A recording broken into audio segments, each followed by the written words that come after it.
stuff. Many a times I've been called to be asked, Mama, in LPQ, happy with this? How can we put this? How can we call them? Will they be happy with such services? And even on my private life, I'm into politics again. With politics, many positions, they would really try and recognize women to say, let's put women first. This is a big position, but let's recognize the women first.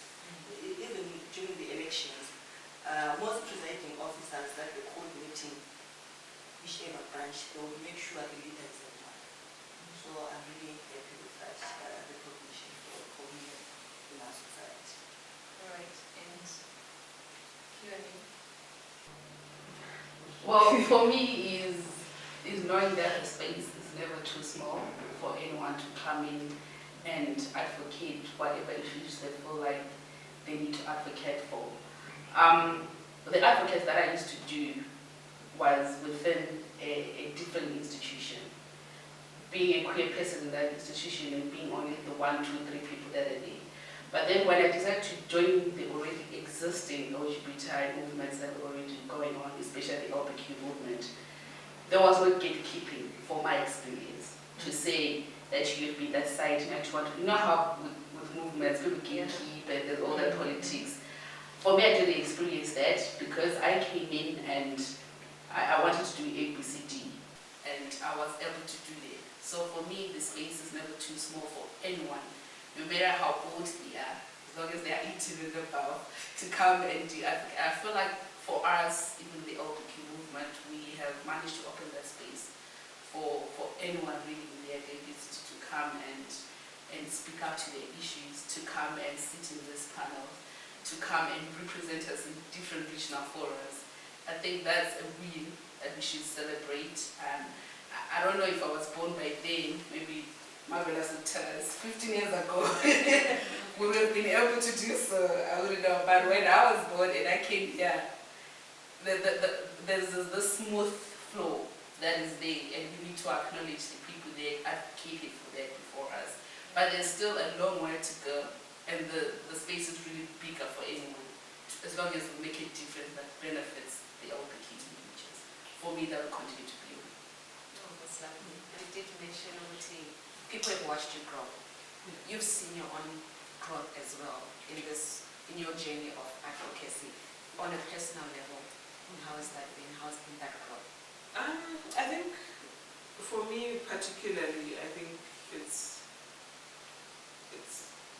been a space where I have seen some of my darkest days, and the fact that I got through was also because of the community that surrounded me.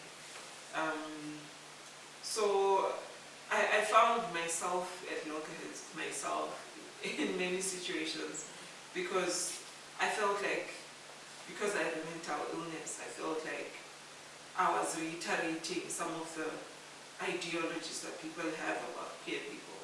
You know, that it's these people are crazy, these people have mental illness. And it took me a while to reconcile with myself in terms of saying, okay, so I have a mental illness and I'm queer. Does that mean I'm queer because I have a mental illness, or I have a mental illness because I'm queer? And it took me a very long time to sort of come to terms with and really just understand that it's the two do not influence each other. It's just different layers of my identity. And then of course I think also just looking at the wider scope of the movement and how the movement has really supported individuals like myself who have mental illness and are queer. I think it's really been a space where, even in terms of organizations trying to come up with programs around mental health and really just to sort of support those who might not know and those who might not understand what's going on within them, just to have a space where people can come and engage. And I think for me, what really stood out was that sense of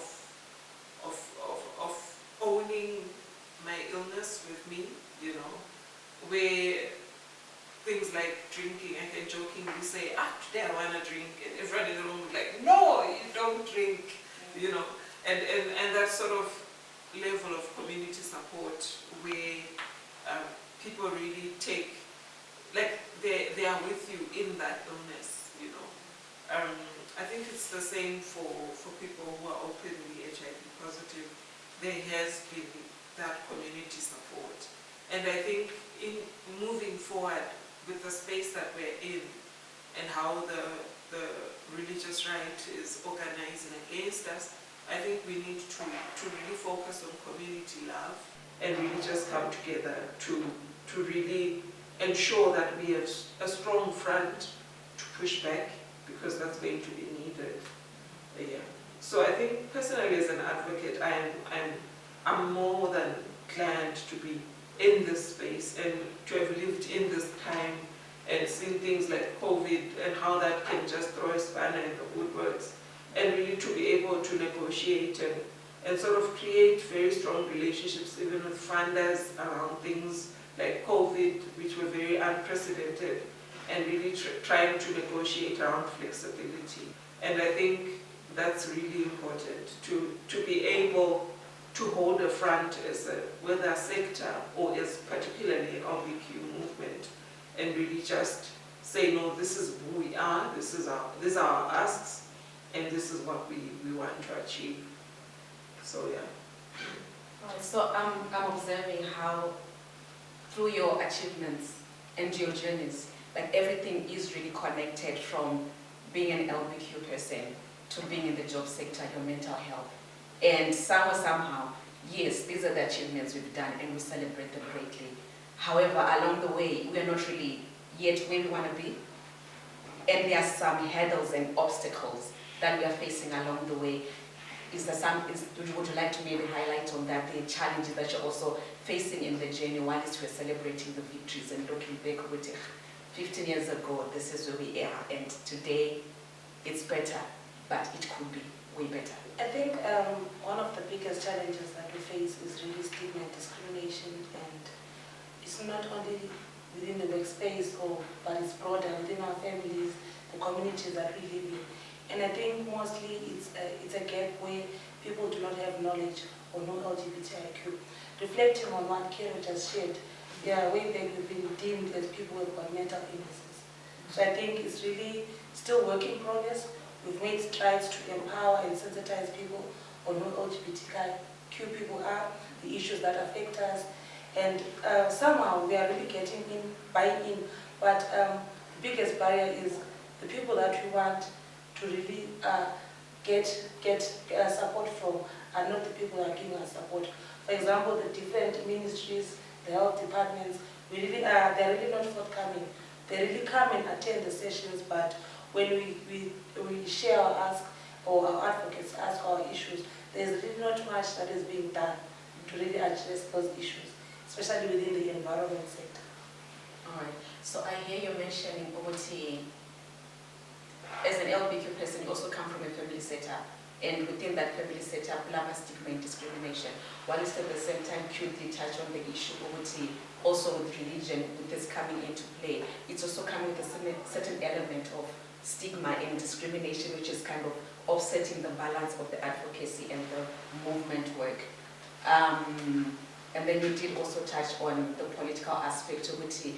To an extent, you're finding yourself also being elevated and included, but surely there are also some challenges. Maybe would you like to touch on that as well?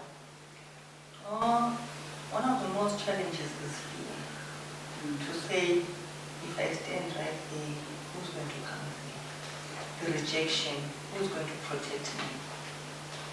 The risk-taking part is the most challenging that we are facing. If I'm to say I'm standing here as a politician, how many LGBTQ women are going to come to me and say, we're fighting this battle, we want to win this? I might be brave enough to do it, but who's going to come with me in that train? But one way or the other, we really should face this type of risk and fear. We really have to face it. Then, so for now, we're just going to take a breather. and we'll go back and then we'll just continue the conversation as we elevate these issues. Stay tuned.